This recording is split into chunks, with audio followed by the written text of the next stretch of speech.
అసలు శ్రీకృష్ణుడు ఊదిన శంఖం ఏంటంటే పాంచజన్యం. ఈ పాంచజన్యము ఎలా తయారైంది అనే దాని మీద రాక్షసుని యొక్క ఎముకలచే తయారు చేశారు.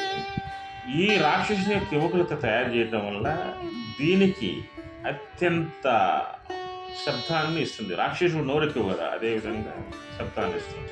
అదేవిధంగా ఇక్కడ ధనుంజయ అంటున్నాం అర్జునుడిని. ధనుంజయుడిని ఎందుకు అంటున్నామంటే వీరు రాజసూయాగం చేసినప్పుడు ఆ చుట్టుపక్కల రాజుల నుంచి ధనాన్ని సంపాదించాడు, అందుకే ధనాన్ని జయించిన వాడు ధనుంజయుడు అని చెప్పేసి. నెక్స్ట్ వృకోదర వృకోదరం అంటే తోడేలు.